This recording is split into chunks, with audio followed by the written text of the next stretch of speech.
Sa kinabuhi dunag yung mga panahon nga down ta sa atong kaugalingon, nawala atong pagsalig sa atong kaugalingon, puno kay tas kabalaka ba.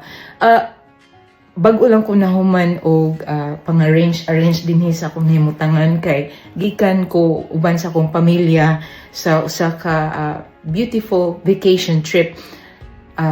Nindot nga experience. Apan ako nakita ni nga post. Unya ako ang nahibaw-an na kini nga post sa usa ka influencer din sa Pilipinas, very popular na gyud kaayo ni siya. Unya bisan all over the world na ilhan na ni siya. Bisan sa ako ang feed mo gawas gini siya tungod sa iyang popularity. Ang iyang ngalan si Habibi. Sa third pregnancy kay I feel so ugly. Ang akong strength before, sa akong first and second pregnancy, I feel so strong. And now, I feel so weak and ugly. And ang worst is, my body is so ugly. And then I don't like my everything. I just take a video. Nga pa makapalupod mo, hanap ko yung mga moment na yun. First time na I feel so down sa myself.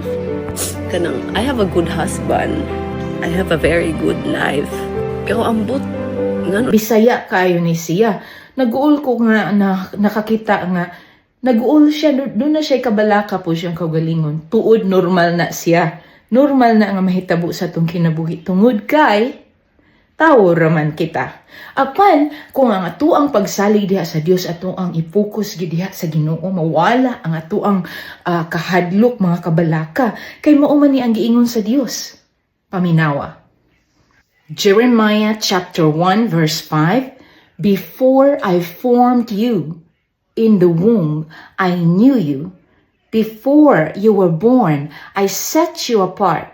I appointed you as a prophet to many nations.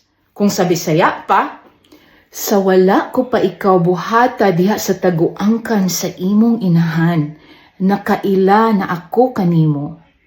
Sa wala ka pa matawo, lain ko na ikaw. Gihimo ko ikaw nga usa sa mga propeta sa mga nasud. Unsa? What a blessing! Kanindot sa pulong sa Dios kung mubarog kita diha sa pulong sa Dios kung unsa ang iyahang pagbuot alang sa matag-usan nato. Kung mubarog kita sa pulong sa Dios, layo gyud ta sa mga kabalaka. Apan kung ang kabalaka mo abot sa atong hunahuna sa tuang alimpatakan nga murag yung musamok gyud nato, i-remind lang nato ang pulong sa Dios. Tungod sa online presence ni Habibi na amazed kaayo ko sa iyahang kinabuhi, sa iyang life story, nga daghan ang nagsunod kaniya. Apan kining mga tawo nga nagsunod ni Habibi na kinahanglan pod og encouragement. And I pray nga si Habibi mamahimong encouragement sa kadaghanan ilabi na gayud sa akong mga ka-Pilipino dinha sa Pilipinas and all over the world. Kay kining kinabuhi labay lamang o kinahanglan nga sa atong pagpuyo mamahimo kitang maayong tamdanan, maayong example alang sa uban, mamahimong blessings para sa uban. Kini si Rona Pedro dinhi sa Bermuda, usa ka Bisaya, gikan sa Mindanao, Philippines, a soldier of God.